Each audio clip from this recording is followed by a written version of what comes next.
Hi, good afternoon, everybody. This is Frank Bryant here for the Medicare Gurus Dojo. Today, we're going to be going over some basics for clients to know about. This is going to be more of a client-focused exchange, but agents are going to be able to take a lot from it. As usual, you will see a lot of us come in and out of this dojo. We have these every day at around noon Central Time so that we can learn from each other and help out and maybe provide information that people can actually use. As you're going to see people coming in and out, we are a live production sales floor, so people got to go out and help people.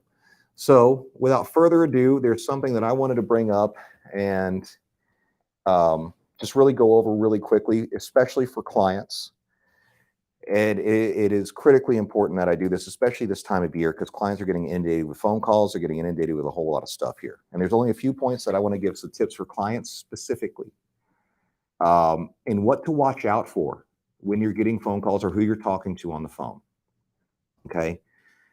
This is important because the world's getting a little bit crazier, right? And it's getting hard to discern who actually is operating with your best interest in mind. Now, one of the things I will say is that not everyone that you're calling is out to do you harm. Not everyone that you're calling doesn't know what they're talking about or what they're doing.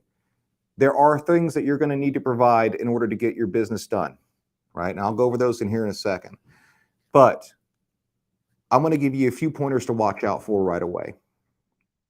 And hopefully this will help you out in determining who you need to work with or what information you should be providing to people over the phone to make sure that you're safe and that you're getting the proper care that you need. Okay. Number one, and again, I'm doing this because I'm getting a lot of questions about this from my clients and they're getting a lot of calls. Okay. Number one, watch out for people that are trying to get your personal or health identifiable information right off the bat.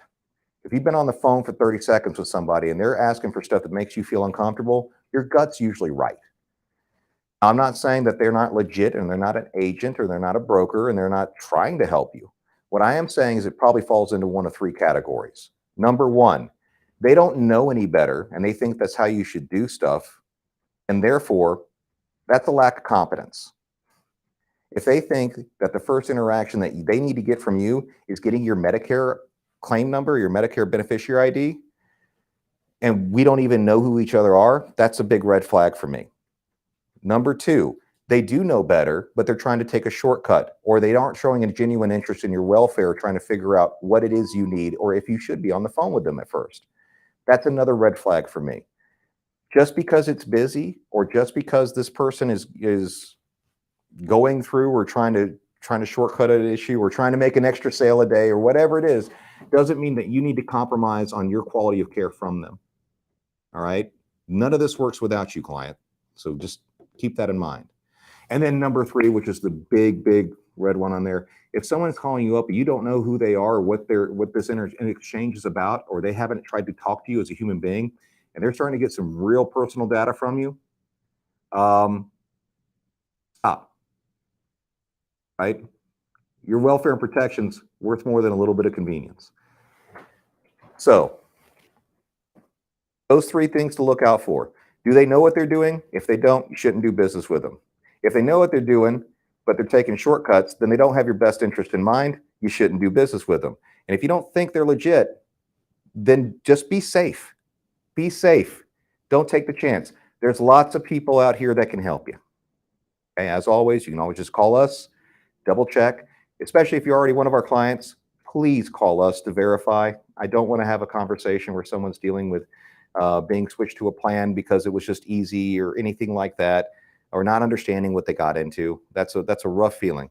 Even if it is a good plan for them, that's a scary feeling for us because we want to make sure that you're in the right thing right away. So watch out for that. If you're on the phone with someone for 30 seconds and they're asking for your Medicare ID number already, red flag. I don't care how busy they are, red flag. So now on the flip side of that, there are things that you're going to have to provide to either get or switch a plan. All right. You will eventually need to provide your Medicare beneficiary ID. You will eventually need to provide a social as part of doing the application process. And if you're getting something that has a premium on it, you will eventually need to do that. You should be able to view all of those documents and do a digital signature or voice signature for all of those right away. You should be able to know that this thing is legit by the time the call is done. Now, the key is how soon are they asking for it? If they're jumping into that stuff right away, don't do it. Okay? Watch out and make sure people are taking their time with you. That is the best thing to do. Agents out there, if you're listening to this, yeah, it's a shot across the bow. If you get lazy or you get impatient, they shouldn't do business with you. Okay? That's my biggest thing right here, guys. Do not engage unless you already know that person. They've been your agent for years and been through this. Do not take a leap of faith, right? Until you're sure and you're comfortable with it. And that's going to take a little time, and it's okay. And if that person doesn't want to spend time with you, then they don't want your business, go on to someone else who does. Please. Okay? That's what I had. All right. Okay. Yeah, I know, it's a little bit out there. You get these questions, you get these calls, you look at your mailbox, you're like, what are they? No. So, yeah, but, you know, that's why we do what we do. So, next, I'm going to bring Jacob Crotty on. Right? And actually, does anyone have anything to say about that? You're absolutely right. It goes to the old saying, basically, when we talk about floods and stuff, turn around, don't drown. Right. Is essentially what it is, and just trust your gut. If you think it's sketchy, it's probably sketchy. Right. That's right. If I go to a taco truck that is sketchy, you know, I'm thinking it might not be the best quality. It's probably going to taste really good, but I guarantee my stomach's going to hurt for 2 days after. Right. You know, I know that going in. This is not a pristine environment. This is not clean to, you know, head to toe here. I assumed that risk, but don't risk it when it comes to your health coverage. Right.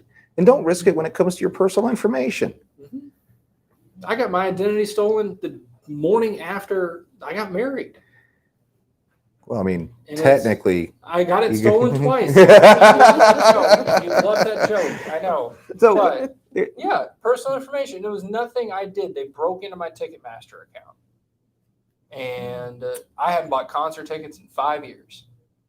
They still got in, still got my identity somehow. So it's true. It's what you know, one of those things is that also the key component in this, and if you're a consumer, the biggest indicator you have is how much time is this person spending with you, and are they already going down a transactional line? Okay?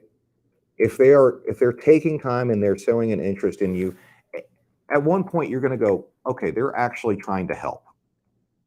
Okay? And by the way, guys, they can say they want to help all the time in the world, and they just keep on looping back to something. I want to help. I want to help. Man, make them show it. Make them show that they're here to help. Ask questions. You know, it's okay. It's okay. Just, you're not wasting your time. And if you get the impression that you are wasting their time and they've given you that impression, then just move on. Find someone better to suit your needs. Okay? And if that happens in our organization, you feel that way, please call me directly. Ask for me, Frank Bryant. I will go happily fix that. Okay? I don't ever get it, so I'm assuming we're doing good. And I also, you know, I mean, we have great reviews. We don't train that way. Nope. So, but yeah, I just wanted to put that out there. October 15th is right around the corner, and the calls are rolling in, and a lot of people are getting those calls. And I want to make sure, especially our clients, they know, hey, that's not the way we operate. So if someone calls, hey, call that number you got, you know, 694-8787. There you go. I'm sorry. Our fearless leader. Oh boy, sorry, but I know I saw a message come in just a little while ago, and that's why it kind of hit me on this. So make them spend time with you. Or better yet, if they don't want to spend time with you, then don't spend time with them. That's also a good thing. So anyway, but yeah, I mean, has anyone else encountered anything like that in their life where someone's calling you up and just immediately trying, oh, you were looking for this and give me all this info? No. Wow. Yeah, your fish detector goes off like, oh, this is fishing, or somebody's trying to get over it. You can just kind of feel it a little bit. Well, and the thing is that the majority of the time it's not nefarious.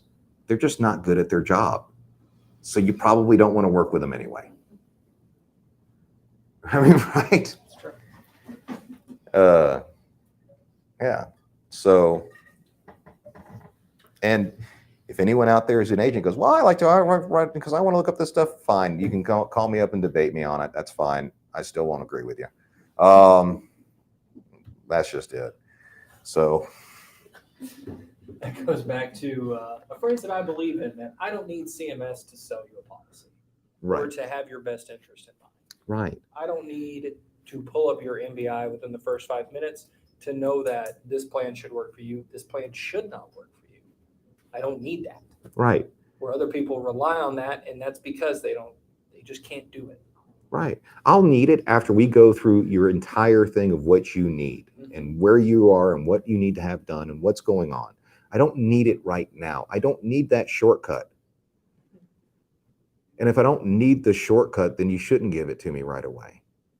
I'll need it later to get the thing done that you need done. I'll need it later to verify your eligibility. I shouldn't be verifying your eligibility within 30 seconds. I shouldn't be verifying your eligibility within the first 5 minutes or 10 minutes.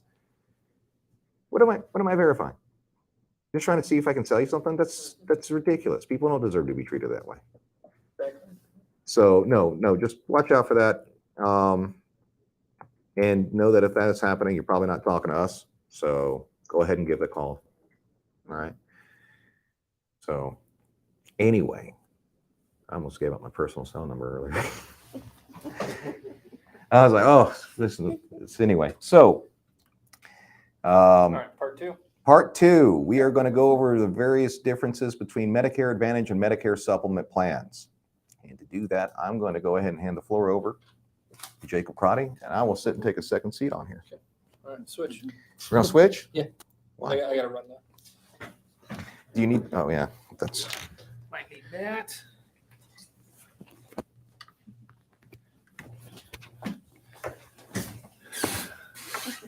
Alrighty, hi. Mike, what's your favorite color? Singapore Sunset Saffron. Orange. Orange, got it. Okay. Christopher, favorite color? Blue. Okay. Alice? Blue. Blue, okay. We need to brighten it up a little bit, okay? Instead of doom and gloom here. Don't answer your phone. No, answer Frank, what's your favorite color? That's personal. Is it navy blue? Navy blue? Air Force blue? No. Army green? No. Oh. You love black, though. So what Frank was doing here, part two, this is actually kind of part three of the series that we were doing where we're talking about people that are coming onto Medicare, really just explaining the Medicare basics. That's why I have you guys in here so you can kind of really see the difference between what is available for them. That's why people like Brad and Victoria, they're not in here. They already know. But it's a really good kind of essentially a crash course for you guys, but as well for you as a senior or somebody who's coming onto Medicare to know the difference in which you have. So Nico, we'll go to the screen here. Again, we're back where it all started here a few episodes ago. Medicare.gov. Still your best resource as an agent here in the office. You should have Medicare.gov bookmarked. It's going to be one of your most frequent sites, especially if you're brand new and you don't know too much about Medicare in general, because you're going to field a lot of random questions about Medicare. Like one that comes up randomly all the time, shingles. How is the shingle shot covered? Is it covered through my plan? Is it covered through my drug plan? That one comes up a lot. You might not know it now. You go to Medicare.gov, type in shingles in search, and it'll tell you that it falls under your drug plan. So starting here, we will go to our basics of Medicare here. Back to the page. Remember, we've already done the Medicare basics. What is Medicare? We've done the sign up portion, how to sign up, when to sign up, if you're post 65 signing up. But today we're going to focus on step 3 here. So our coverage options. Okay. I don't want to play that. My bad. I got click happy, Nico. Okay. So to start off, and this is just like our presentation here. This is what me and Christopher, it's now your second day here. This is what we were kind of going over. You really do have 3 choices between when you're on Medicare. You have your original Medicare, which is your A and B. So that is your hospitalization. That is your inpatient. The way that operates, there's no network. You can go to any doctor that accepts Medicare, but you owe 20% of any type of treatment, of any type of bill that is sent to Medicare. Medicare will cover 80%. So that's what you have automatically by signing up. And that is a question to ask. They say choice one here. It's kind of a little scary. I don't really phrase it as, do you want original Medicare or Medicare Advantage? It's would you like a Medicare supplement or a Medicare Advantage plan? Now, as us agents going through our sheets and everything, you know how we have selector questions. Those questions are to figure out that answer. What do you want? Because just like Frank was saying, with some of these people that are calling, they have an agenda and they're trying to push something down your throat. It might not be what you want. It might not be what you need. We can figure that out. I can say everybody needs a plan G, right? We all know that's one of the best coverages you can get. If you have Medicaid, you can't get a plan G. Right. So it's not a one size fits all. I know, Alice, we ran into that twice. People who are on Medicaid, okay? You can't even get a plan G. So I'm not trying to shove plan G down your throat. It is the best thing out there for coverage. There's, nothing that can beat it. But if you're on Medicaid, you can't get it. So it's not one size fits all.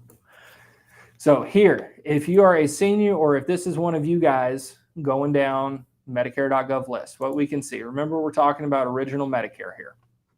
So you pay for services as you get them. When you get a covered service, Medicare pays part of the cost and you pay your share. Let me zoom out a little bit. I didn't eat my carrots this morning. Okay, you can see any doctor in the hospital that takes Medicare anywhere in the U.S.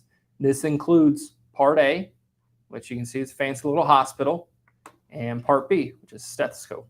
So A, hospital, B, doctors. You can also add on drug coverage and supplemental coverage. That's why I hate how they state it at the top of this. Do you want original Medicare or Medicare Advantage? Because we all know they're called supplemental because you're still using your original Medicare. Do you have some, Frank? This would be a good time to dispel the misnomer people have about the distribution of cost between Part A and Part B. A lot of agents out there and a lot of individuals have a idea that Part A is solely hospitalization. So if you're in a hospital, it's only Part A working, and Part B is only for outpatient. It's not that case. Doctor services while you were in a hospital are still covered under Part B. Mm-hmm. So the costs actually start going up pretty darn quick on both services. So an easy way to think of it is this. Part A works when you're in a hospital or you're in an inpatient scenario. Part B is always running. Mm-hmm. And with a majority of the seniors that we work with, a lot of what you're going to see bills for in the mail or explanations of benefits, it's going to be for Part B charges. Mm-hmm. Because not everybody gets put in a hospital every month, okay? But you might go to a different specialist every month, right? That is how it's a great point here. So that's just original Medicare. So when you start and you sign up, that's what you get for paying your Part B premium at $170. Okay, everybody got it? Okay.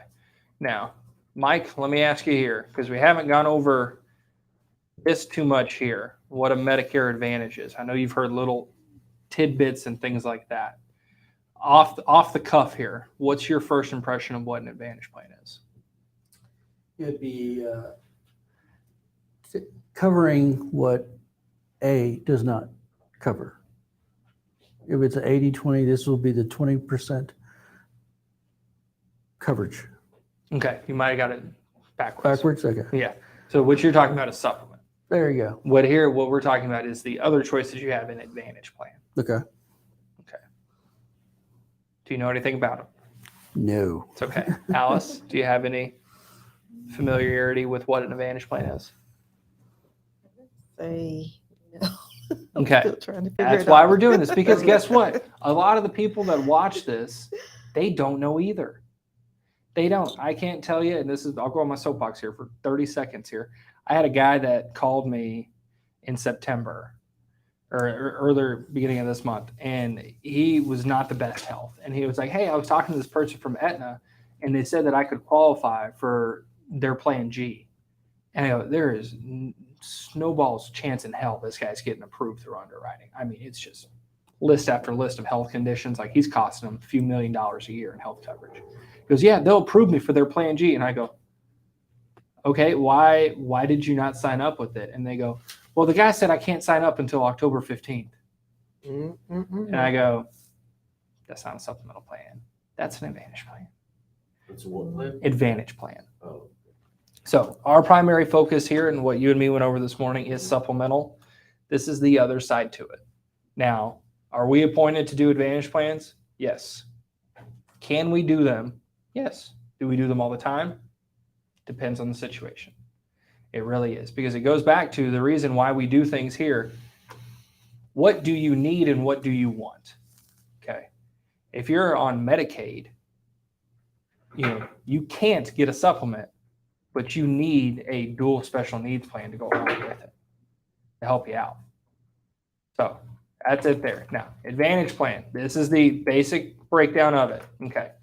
It says you join a Medicare approved plan from a private company that offers an alternative to original Medicare for your health and drug coverage. Now, before we go on to that next bullet point, this is what I want to focus on here. You join a Medicare approved plan from a private company that offers an alternative to original Medicare for your health and drug coverage. So in reading that, guys, if you get an Advantage plan, does it seem like you still get to use your Medicare? They make it okay. I saw Mike shake his head. Yeah, yes. Yes. They make it kind of gray area. That's like, yeah, you still have your Medicare. This is just an alternative. That is false. When you sign up for an Advantage plan, the key word in that, or two words in that, is private company. So what happens is you still have this right here on the left. You still have your original Medicare, okay, A and B. You're still paying for your Part B. When you sign up for a Medicare Advantage plan, okay, you still have A and B are active. You have to have them active to have an Advantage plan, but you no longer get to use Medicare because you are now with a private company. So what that means is, say we have Blue Cross Blue Shield, okay? If you go to a Blue Cross Blue Shield Medicare Advantage, if you sign up for that for January 1, everything you do now is through Blue Cross. Your doctors have to be in Blue Cross network. You have to get your pre-authorizations through Blue Cross. Your prescriptions have to be through Blue Cross. Basically, you might as well tattoo yourself with Blue Cross so you don't forget, okay? Because you are at will for what Blue Cross will do. You don't have any other options because you accepted that private company's offer. Mike. Example, a customer, a client that we talked to today, retention. She's with Cigna. Okay, so we found out that she had a heart issue earlier in the year, and then also she has lymphedema. Okay, so she's seeing a specialist 3 times a week. So she's not on Medicaid. She's with Cigna. The Advantage plan? The Advantage plan. And so that makes sense now. She doesn't want to move. It covers all her doctors. And she's very happy with the treatment. And we knew that there were some other illnesses going on, but we didn't go any further. Correct. And so for that situation, it might be the best thing for her. Correct. Now, let's go on to, since you said that, let's go on to the second bullet point here. In most cases, you can only use doctors who are in the plan's network. Alicia, Alice, give me a quick definition of what you think is network. A network would be like Blue Cross Blue Shield, or a network of doctors, or a network of specialists. Correct. So, you know, I said Alicia because we were singing Usher before this started. That's why. And I was talking about my boo. That's a good karaoke song. Me and Adrian are going to sing it next time. But so Network here. This is Medicare definition. Facilities, providers, and suppliers that have a contract with your plan to provide services. In some plans, you must get non-emergency care within their network. Others offer non-emergency coverage out of network, but typically at a higher cost. So let's break this down into 3 here. Okay. Number 1, facilities, providers, and suppliers that have a contract with your plan to provide services. Okay. What that means is either, I'm from Temple here, so live right from Scott and White. Let's take Scott and White, for example. Okay. You go to Scott and White. Okay. That doctor, not only hospital, doctor has to be in network. Okay. But if they say, hey, you have to go get oxygen supply, you need oxygen tanks, that provider of those oxygen tanks have to be in network as well too. This is the tricky part that people don't understand is those facilities, providers, and suppliers all have to have an active contract with the company. Now, let me ask you guys this here. Do you think those contracts with doctors and facilities, do you think those are annual contracts or those contracts are at will? At will. Correct. So what? Because it's a business. It's not part of the government. And also explain for the edification of everyone listening, what does at will mean? At will means that they can terminate contracts at any point of the year. Without notification. Without telling you they do or not. So you can, let's take the lady with Cigna you're talking to, right? Okay. So say she has to go 3 times a week this month. Okay. Say her doctor takes Cigna. Come start of October, he could say, man, Cigna just does not pay me out well. I do not get enough money from them. I'm going to cut them from my network. Now, when she goes, that doctor doesn't have to let her, there's nothing that gets sent out in the mail to that client that says, hey, this doctor that you're seeing 3 times a week that you're having to pay a copay for more than likely every week since it's a specialist. Right. Yeah, they don't take your insurance anymore. You got to pay out of pocket. They can do all that without telling them. Okay. And this is not a scared straight episode. Okay. This is just stating facts. That's what it is. We're realistic people here. We want you to know everything. At will, they don't have to, they're not going to let you know if they terminate. They're not legally required to let you know. Okay. So I have a very personal experience with this because it cost me about $11,000. Surprise, surprise, I have been married. No. Yes. Take it back. My wife was having some health issues at one point, or my ex-wife was having some health issues at one point, and nothing serious, but the doctor that she was going to, who was in network, and this is with a group plan, this is with a work plan, who she, by the way, she worked for a healthcare company. I won't go into which one. It's actually a great place. They had good coverage, had great coverage. She went to her doctor, her primary, sent her to a specialist. That was all fine. Those were all network, pre-auths, everything else. They had to order labs and panels. The labs they sent it to for her lab work, which wasn't even crazy lab work, ended up not being in network. That was over $10,000 because of the panels and the things that they were running, especially because they also ran it several times. Because they weren't in network, there wasn't anything to actually catch it. That was an epic fight for me. And finally, I, even being in the insurance industry, just gave up because it was dinging our credit.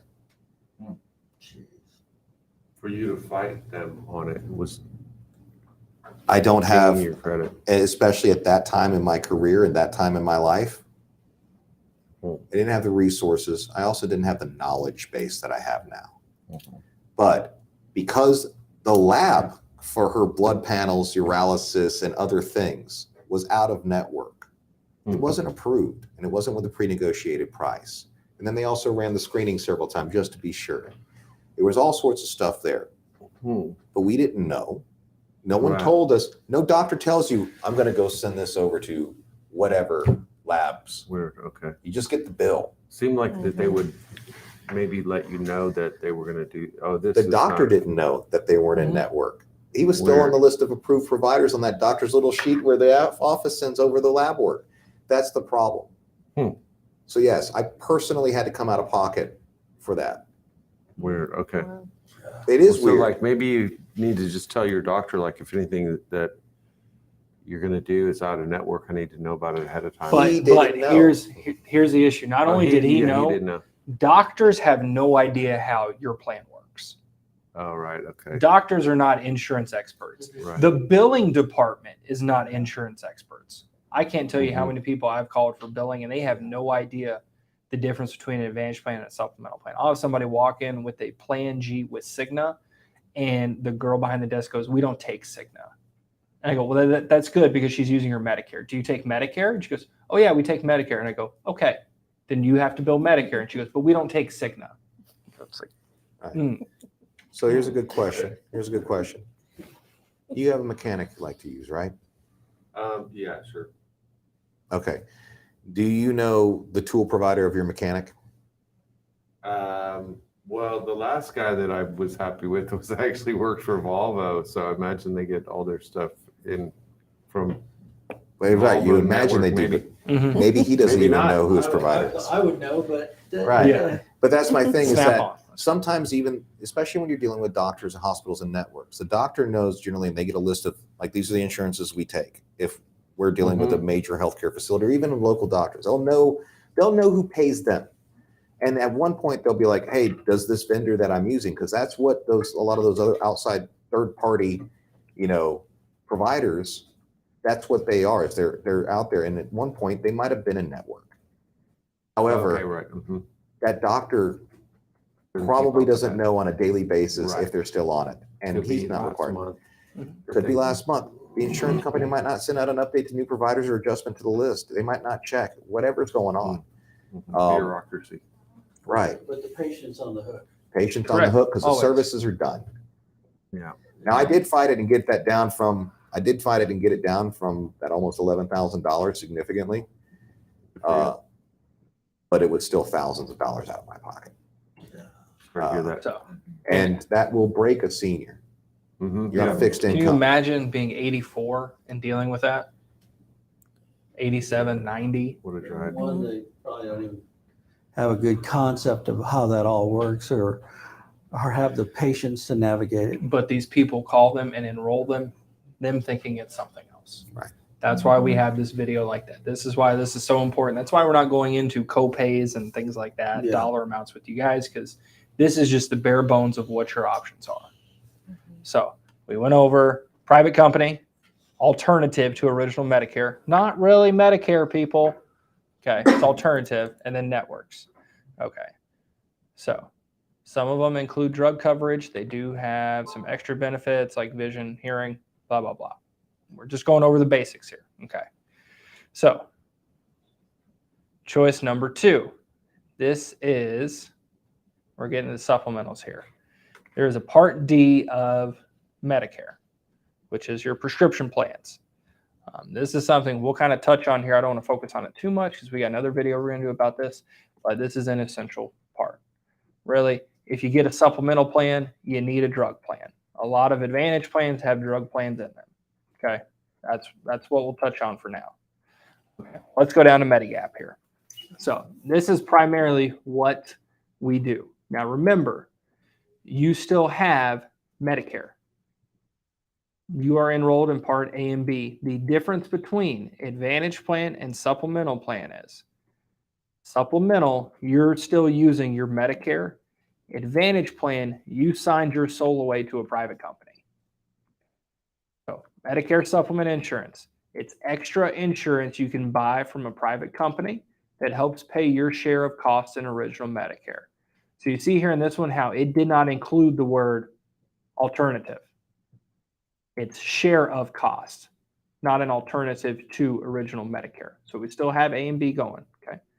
Now below that, it says you need both Part A and Part B to buy Medigap policy. Some Medigap policies offer coverage when you travel outside the United States. Generally, Medigap policies don't cover long-term care like care in a nursing home, vision, dental, hearing aids, private duty nursing, or prescription drugs. And if you're under 65, you might be able to buy a Medigap policy, or you may have to pay more for it. Now, here's the very important line here next. This is what me and Christopher, we were harping on in the script here today. This line right here. Medigap policies are standardized, and in most states named by letters like Plan G or Plan K. The benefits in each lettered plan are the same, no matter which insurance company sells it. And in bright, bold letters underneath, price is the only difference between policies with the same letter sold by different companies. So from here, just to recap, I'm going to scroll a little bit, back up.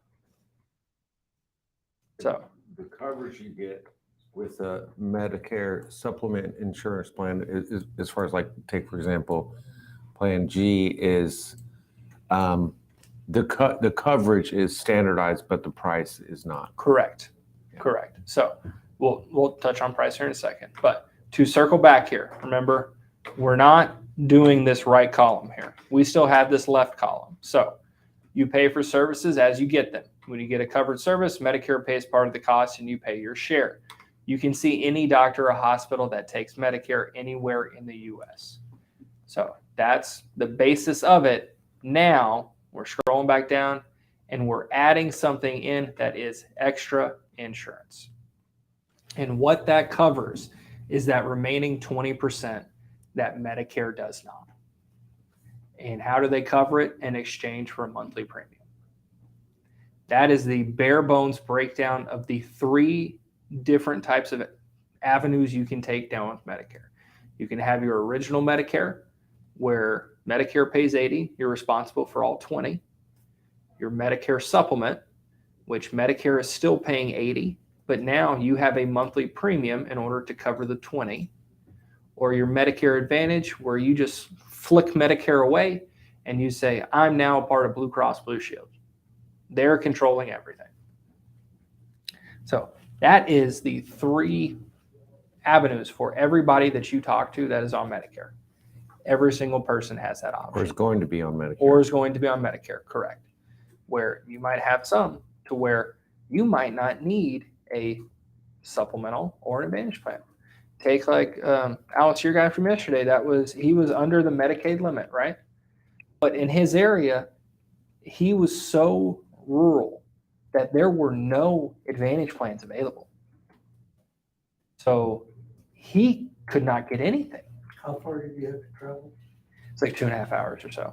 Oh, wow, that's a big drive. But I mean, the thing with advantage plans, this is a marketing side. You guys don't need to know this right now, but this is just how they operate. The more populous of area you have, the more competitive people are with advantage plan companies. Because why would I market to a town of 100 versus a town of 500,000?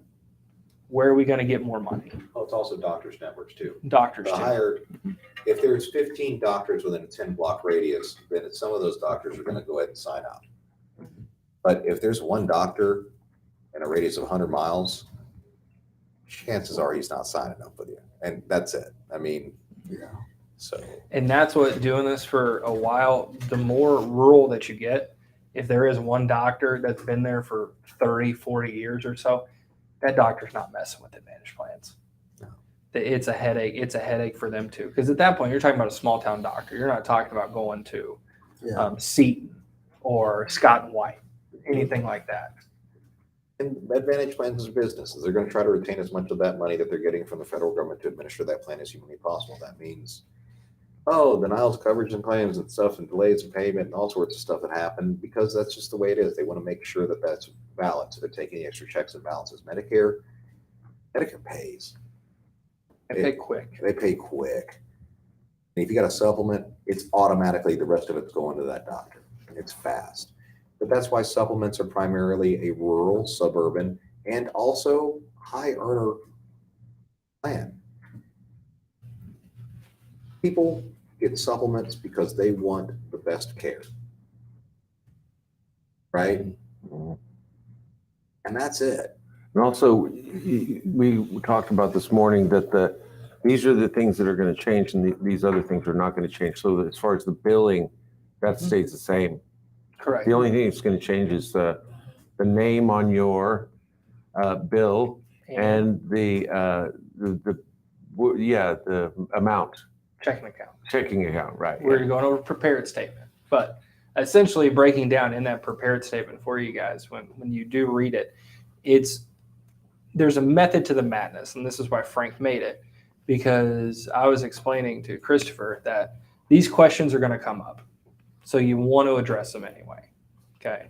I want to address them now and to do it. That prepared statement, it kind of goes over all your questions. First off, it starts with they've been standardized since 1992 for consumer protection.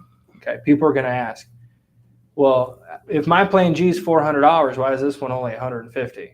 There must be something different. What am I lacking here? You like me? You haven't talked to me yet. No, they're all standardized. Then it goes into people are going to ask, if I go from Mutual to Aetna, what's going to change for me? That's naturally the question. Okay, that's what we're addressing. Here's what's going to change. You're going to get a new card, and it's going to be a different person pulling the premium from your bank account and a different amount. That's the only changes you have to worry about. From then it goes, okay, will my doctor take it? Well, in the prepared statement, it goes, Plan Gs are accepted at any doctor, hospital, nursing facility that accepts Medicare nationwide. Period. Then what's the last thing people are going to ask about? Well, how's the billing work? Is the billing still the same? And then you put in the billing works the exact same way. You go and get a service. They bill Medicare. Medicare bills the remainder amount to your supplemental company. That's why we have that prepared statement. We're kind of going over some philosophical stuff with how we approach things, but that's what that is. That is all of their questions that are going to come up ever about changing anything. But yeah, and Medicare is taken by any doctor, any hospital across the nation, correct? No. Okay. Right now, the last time I was able to check, it was about around 95% of specialists in the country. And I can look it up. 89% of family practice doctors. Wow. The issue that you run into is when you see a lot of 93% of primary care doctors accept Medicare. Oh, so that's not up. Wow, last time I checked, it was only 89. What about specialists? Because I remember, like, when I looked at it, specialists basically was pediatricians and like plastic surgeons that were not doing. 93 are primary care doctors. Yeah, same thing. So about 90. It's just said primary doctors. So the key is on that. There are certain things that have to. If I operate an emergency room department, I have to take Medicare, right? So that's the hospitals. Okay. If I'm receiving any federal funding whatsoever, I'm taking Medicare. But also you're obligated to. Yeah, you have to. Okay. I've got to take the federal health programs if I'm doing that, right? Okay. But there's a condition on here where people don't understand this. They keep on talking about, like, Medicare is for seniors. And if I take myself out of the Medicare market, who am I eliminating from my clientele? Well, I don't want to run a practice as a doctor or as a hospital or as a clinic or anything else that's staffed full of a bunch of 27-year-old guys that go see a doctor only when they break a leg once every 3 years. Okay. Yeah. Seniors go to the doctors twice, 3, 4 times a year. Yeah. The volume makes up for it, and the number of people in Medicare make up for it. That's also one of the hazards that could be a downfall for some Advantage plans.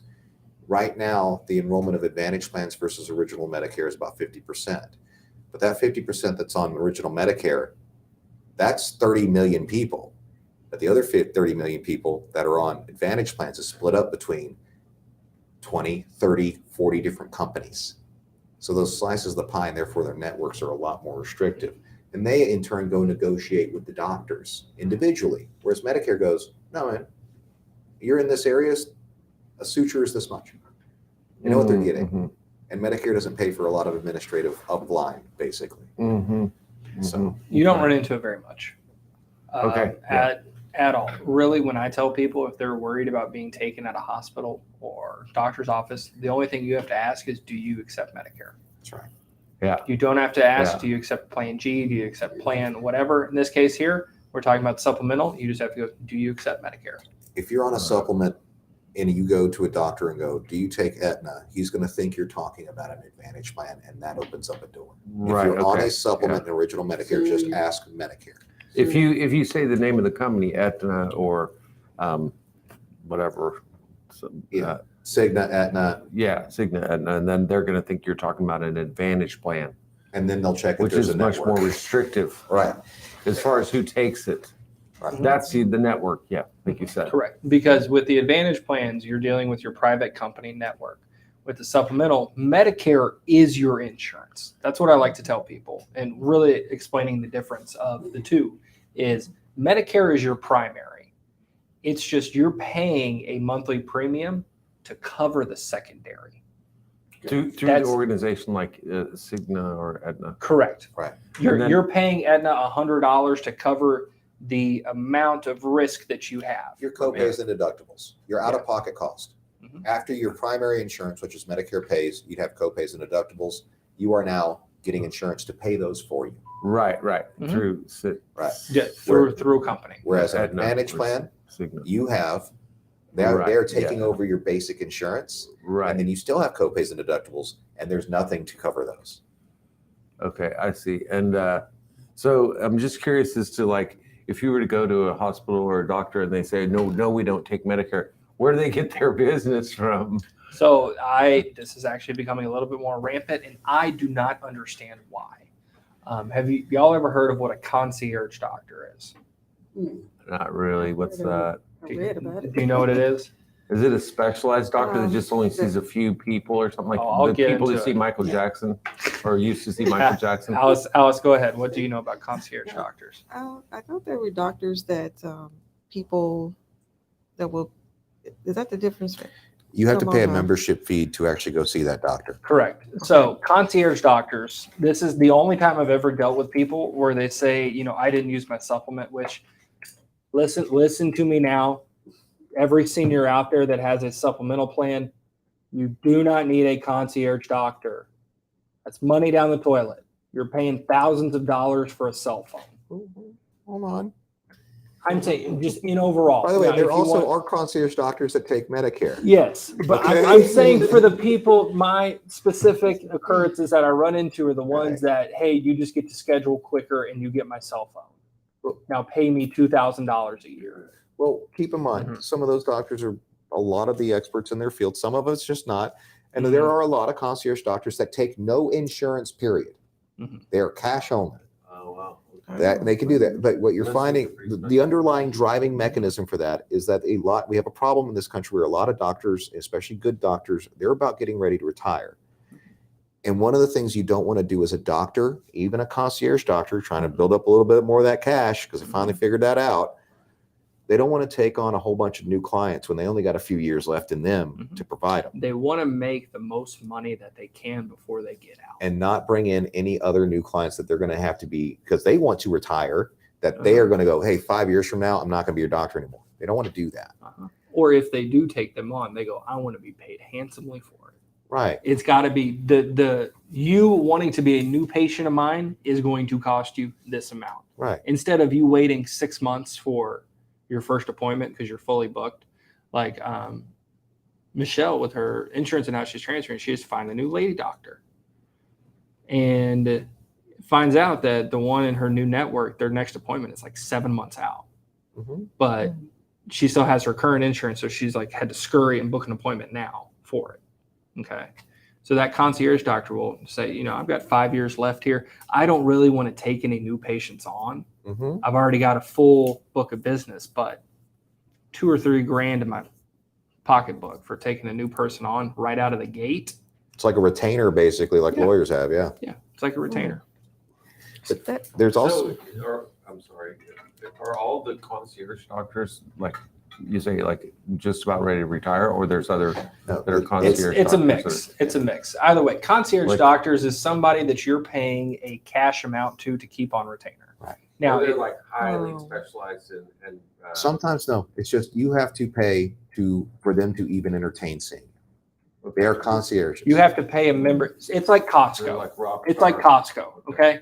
So Okay. you have to get a Costco membership, Right. a concierge membership in Uh-huh. order to Okay. go into Costco. Okay. So you got to pay an entrance fee to even get in contact with the But doctor. the reason why it would work for them at all is because they're highly regarded in their field. No, No. it has nothing to do with it. It's Does just it really? because the doctor I can wants to be do it. look, I can be a podiatrist, right?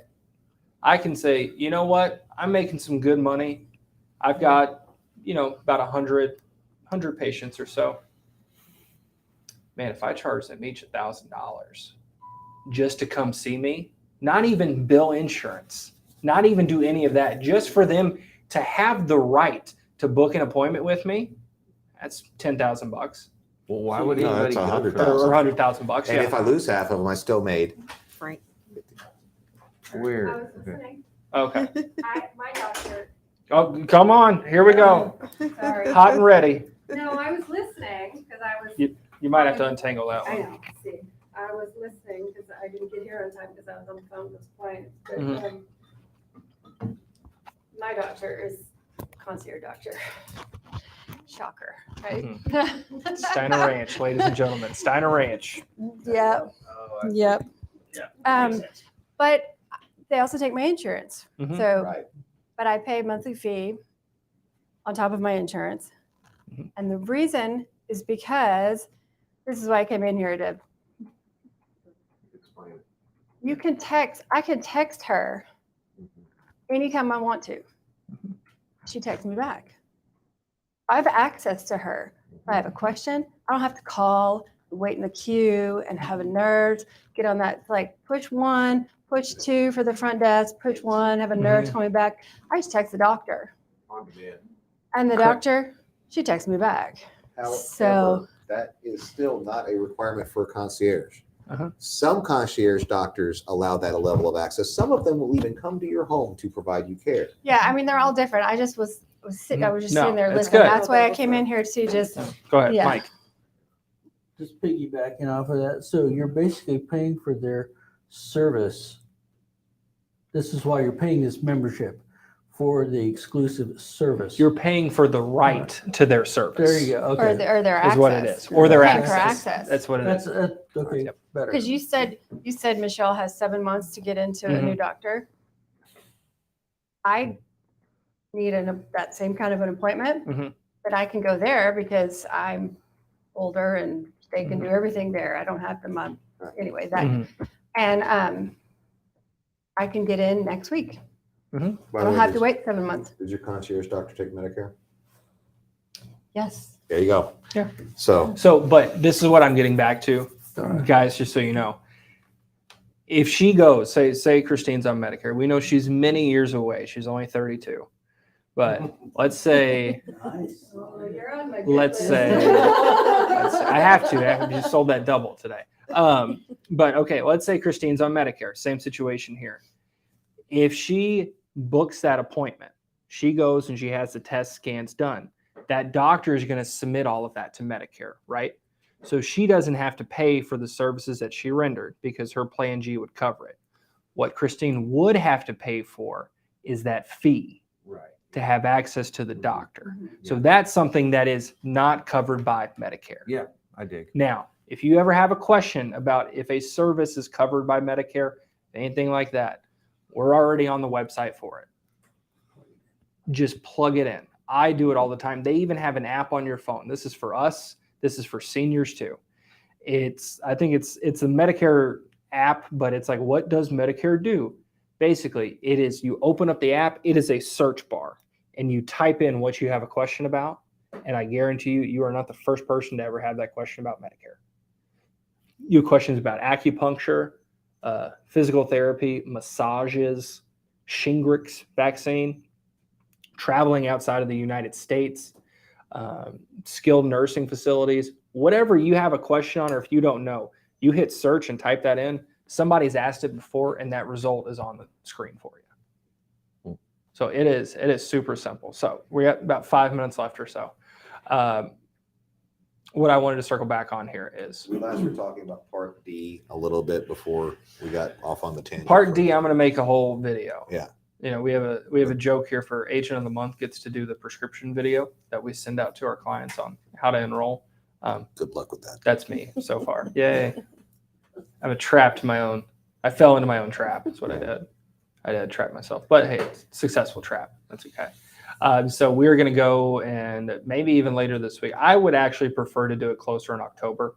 That when we can kind of see how the new website is and do something like that. But for drug plans, we will circle back on that for another day. So for now, did this guys kind of open your eyes up to really the different avenues and why we enjoy supplemental coverage and why we recommend it if it's the best fit for you? Because it really is. Nothing you can Got do. it. Got it. Yeah. All right. Perfect. That was very helpful. Well, thank you guys. This is a little twofer. I had to do my Chris Collinsworth slide in here, but thank you guys again. If you have any questions, call one of us. This is what we do. And guys, make sure that your agents that you're talking to go through these things with you. This is important that they know it and that they know that they need to tell you it. If you need to schedule a night call, let me know, because then I'll circle that back when Michelle's cooking. So that way we'll be good. Love you, baby. All right. All righty. Thank you, guys. Thank you for joining us. Y'all have a great rest of the day. If you are an agent out there, go sell something.